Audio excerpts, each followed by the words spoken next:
You are watching Pagkaing Pinoy. Magandang araw po sa inyong lahat. Sigurado nakatikim na kayo ng pinaupong manok. Subukan nyo po itong aking version ng pinaupong manok. Sigurado, kakaiba ito. Para po sa ating ingredients, kailangan lang po natin dito ng toyo, sesame oil, asin, at paminta.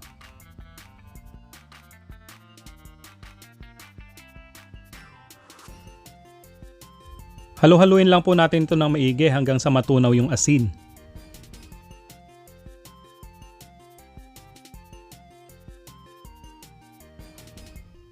At kailangan din po natin ng lemongrass at spring onion.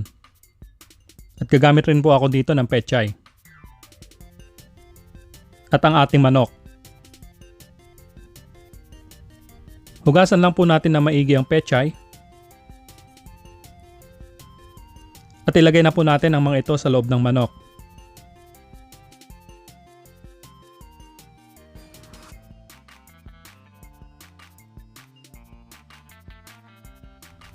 Siksik lang po natin yung pechay, spring onion at tanglad.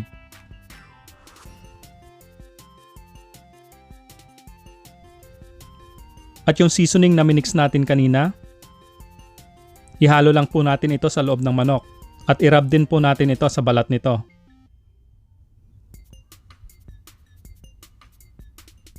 Mas maganda kung ibabad natin ito ng mga 1 oras. Pero kung wala ka ng time, okay lang din.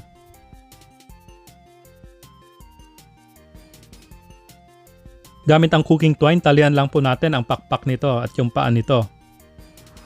Para mas maganda siyang tignan pag na-roast na natin. At yung natitirang seasonings na minix natin kanina, ihalo na natin ito lahat para mas malasa ito.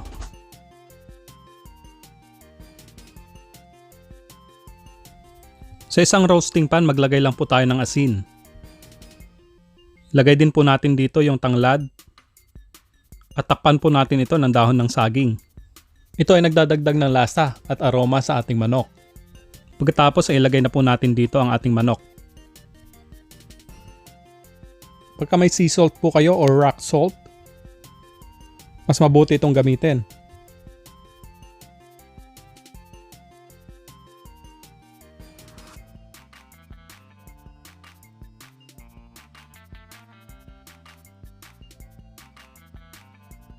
Takpan na po natin ito at i-roast po natin ito ng 1.5 oras at 450 degrees.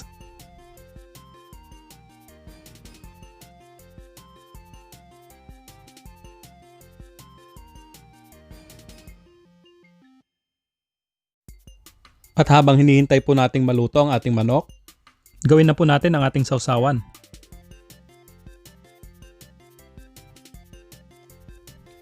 Hiwain na rin po natin yung spring onion at luya.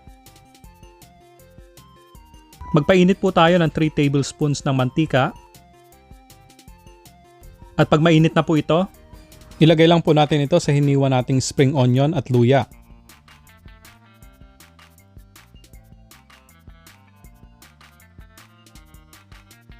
At lagyan din po natin ito ng konting asin. At halu-haluin lang po natin ito ng maigi.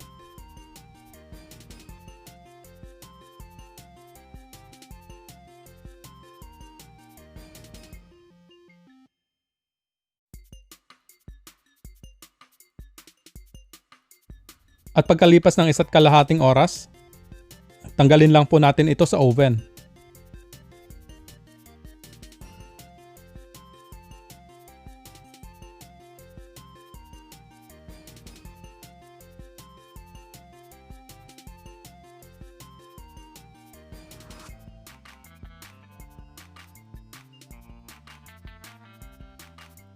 At ilabas lang po natin ito.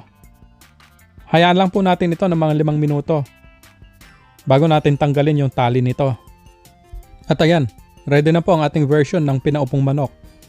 Para po sa exact measurements, pakicheck lang po yung description sa ibaba.